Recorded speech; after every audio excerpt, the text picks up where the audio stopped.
All right, guys. Your boy's back, and I will go straight to the point because I don't want to spend too much time on this. Um, we have started to enjoy the 2 weeks break after a not so great loss to Manchester City. So yeah, well, that's where we are, gentlemen. Unfortunately, Liverpool reverted back to type as we lost to Man City. Yeah, this is probably what everybody says. There's nothing wrong with losing to Manchester City at the Etihad. However, if we were going to be transitioning from the way club played and we're going to be taking over as champions, um, and Slot took over as champions, um, we would expect a certain level of football, which unfortunately we did not get when we played against Man City, and unfortunately, which is why we are where we are. Um, but what I will do is I will try to provide my own feedback on the three reasons I think we are struggling. Okay, so I will go straight to it. The first reason is, in my opinion, we have got a player, world class player, who now has a certain set of expectations.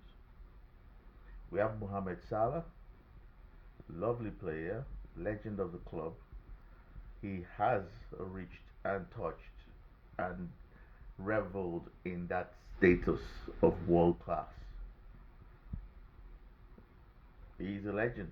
And for those that play football manager, you know that you get to a point where you become world class, and beyond that, you become a legend. Um, Mo Salah is a legend, but being a legend or being world class comes with expectation. You're supposed to be the face of the club. You're supposed to, people expect that you are the savior of the club, as it were. So if there's a winning goal, you either create it or you score it. Preferably, you score the winning goal.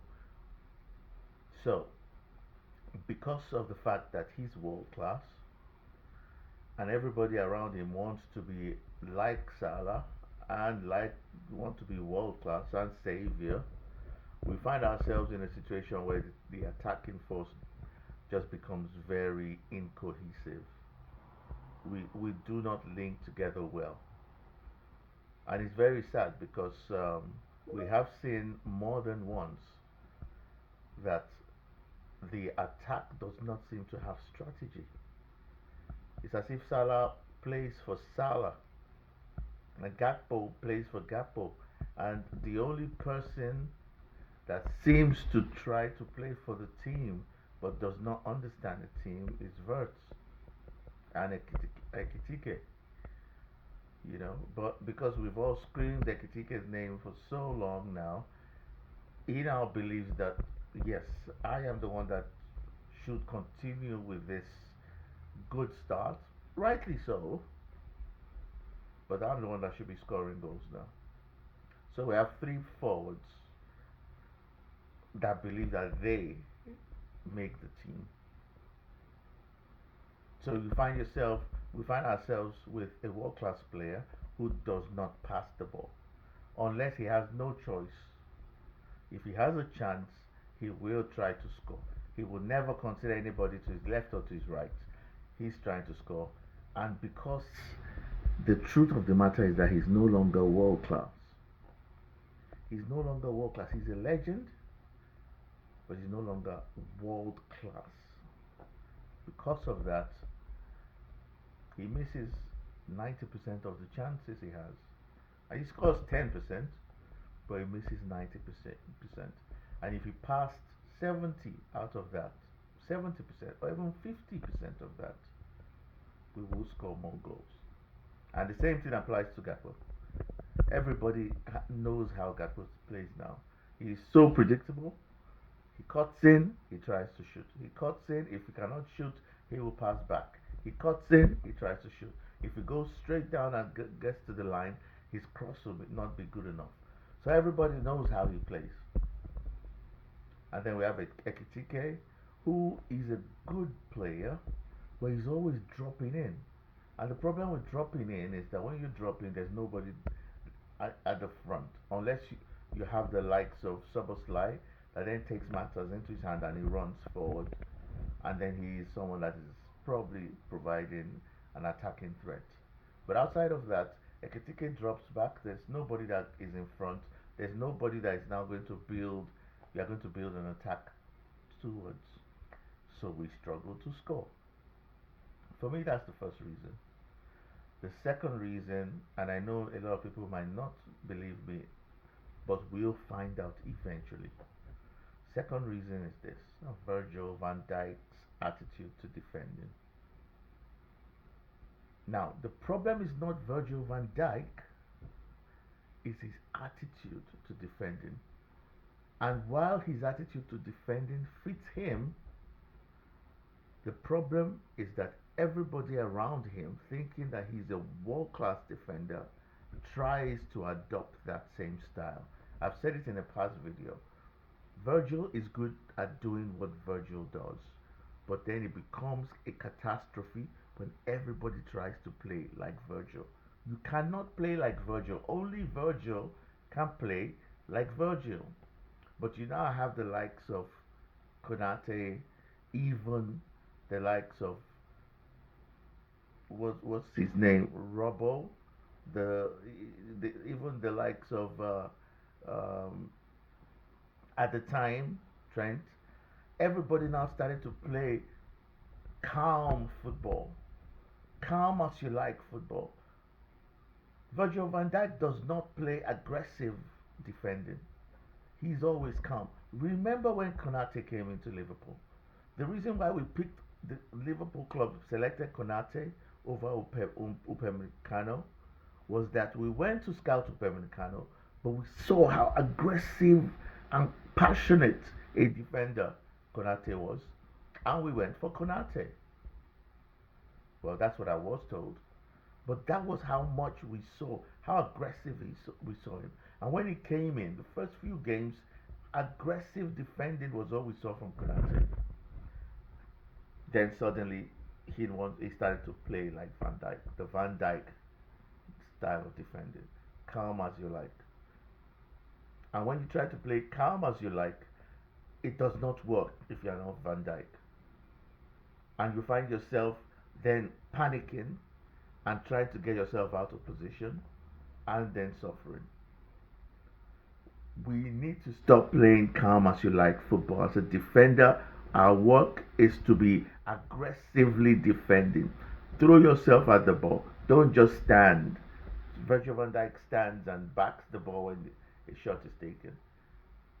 You throw yourself at the ball. You make sure that everything is done to make sure that ball does not cross you, not even get to the post. It shouldn't cross you. That's why you're a wall. And unfortunately, everybody has adopted the Van Dijk calmness, and it's affecting us. We are so easy to dribble past. We are so lackluster when it comes to defending, and we just enjoy passing to ourselves. In a game, we might have 600 passes, and I can guarantee you that 400 of the 600 is the defenders passing to themselves, and the midfielders passing to the defender, to the defender, to defender, back to defender, back to goalkeeper, to defender, back to defender, and that's the problem. That's another problem. And for me, the third problem is Slot. Not the way, not his strategy, not his mindset. All that is fine. His favoritism, the fact that he has got players, and this is normal. So a lot of good coaches have their favorite players and they play them, but it should not get to a point where it becomes ridiculous.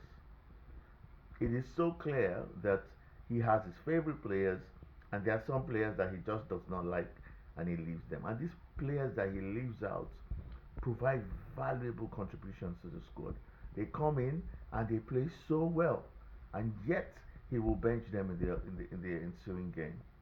This is not beneficial to the squad, and you'll find that we are just playing the same way with the same players, and we offer nothing interesting. So even when he decides to start Vert, everybody knows that within 70 minutes he's going to bring Gakpo back on. That's guaranteed. And even if he starts Curtis Jones, 60 minutes, 65 minutes, he's bringing McAllister back on. That is given. And no matter how well Endo plays, no matter how well Ekitike plays, if they start, they are not finishing the game. If they play very well, Endo will not play the next game. He just has his favorites and he'll always use them. And those favorites play the same way whether we win or we lose. Most times we lose and he will continue to play them. So for me, those are the reasons why I think we are struggling. We're struggling. I would add that one other problem with Slot is that he just does not have an attacking style. There are some basic things that you have to know as a manager when it comes to attacking. When somebody is building up play, there are expectations of where people should be, where players should start running into. We want to see players running from the flanks. We want to see attacking midfielders making forward runs. When we start to break, it's just long ball and we hope that Salah gets the ball. That's all we do. Long ball from Van Dijk, hope that Salah gets it. Half of the time Salah does not because he's no longer 25 years old. And so we find ourselves and we cannot complete 5 passes. We try to pass because nobody knows what to do. The ball ends up with the opponent and then we all run back. It's not great. And my this is the one reason why I'm concerned for Slot because I don't see any improvement. I don't see any way forward unless he changes. We will be stuck in this rut, and it's not looking good for us. It's unforgivable that we've lost 17 times this year. It's unforgivable that we've lost more times than Manchester United, who we keep claiming are in a rut. So if this year our overall performance is worse than Manchester United, then what are we? Where are we? We are in worse than a rot, and we need to really give that some serious thoughts. Anyway, I have talked too much. I think I need to jump off now, but I will catch up again very soon. Take care, everyone. Speak later.